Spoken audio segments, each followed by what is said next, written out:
Metro ದರಕ್ಕೂ ನಮಗೂ ಸಂಬಂಧವಿಲ್ಲ. ಡಿಕೆಶಿ. ಕೇಂದ್ರ ಸರ್ಕಾರ ಮೆಟ್ರೋ ದರ ಏರಿಕೆ ಮಾಡಿದ್ದು ನಮ್ಮ ಕೈಲಿ ಏನಿದೆ? ಏನು ಟಿಕೆಟ್ ದರ ಇಳಿಕೆಯಾಗೋದು ಕನಸೆ ಎಂದ ಡಿಸಿಎಂ. ಎಲ್ಲದರಲ್ಲೂ ಬಿಜೆಪಿಯವರು ರಾಜಕೀಯ ಮಾಡ್ತಾರೆ, ಅವರಿಗೆ ಅದೇ ಕೆಲಸ. ಡಿಕೆ ಕಿಡಿ. ಬೆಂಗಳೂರು ನಮ್ಮ ಮೆಟ್ರೋ ರೈಲಿನ ದರ ದುಪ್ಪಟ್ಟಾಗಿರೋದು ಜನಸಾಮಾನ್ಯರನ್ನ ಕಂಗೆಡಿಸಿದೆ. ಮೆಟ್ರೋ ಬಿಟ್ಟು ಹಲವು ಜನ ಬಸ್ನತ್ತ ಸ್ವಂತ ವಾಹನಗಳತ್ತ ಮುಖ ಮಾಡುವಂತಾಗಿದೆ. ಆದರೆ ಜನರ ಕಷ್ಟಕ್ಕೆ ಸ್ಪಂದಿಸಬೇಕಾದ ಜನಪ್ರತಿನಿಧಿಗಳು ಪರಸ್ಪರ ಕೆಸರೆರಚಾಟದಲ್ಲಿ ಬ್ಯುಸಿಯಾಗಿದ್ದಾರೆ. ಇಂದು ಮೈಸೂರಿನಲ್ಲಿ ಮೆಟ್ರೋ ದರ ಹೆಚ್ಚಳ ವಿಚಾರವಾಗಿ ಮಾತನಾಡಿದ ಉಪಮುಖ್ಯಮಂತ್ರಿ ಡಿಕೆ ಶಿವಕುಮಾರ್, ಬಿಜೆಪಿ ಎಲ್ಲದರಲ್ಲೂ ರಾಜಕಾರಣ ಮಾಡ್ತಿದೆ. ಮೆಟ್ರೋ ದರ ಹೆಚ್ಚಳ ನಮಗೆ ಸಂಬಂಧಪಟ್ಟಿದ್ದಲ್ಲ, ಅದು ಕೇಂದ್ರದ ವಿಚಾರ. ಅದಕ್ಕಾಗಿ ನೇಮಕವಾಗಿರುವ ಜಡ್ಜ್ ಅದನ್ನ ನಿರ್ಧಾರ ಮಾಡ್ತಾರೆ. ದರ ಕಡಿಮೆ ಮಾಡೋದು ನಮ್ಮ ಕೈಯಲ್ಲಿ ಇಲ್ಲ.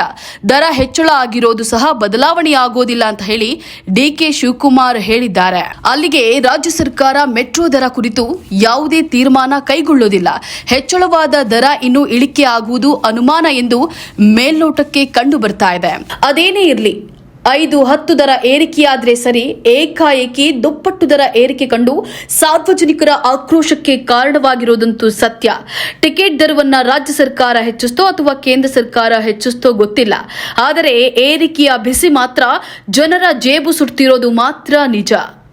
News desk, V2 news, Bengaluru.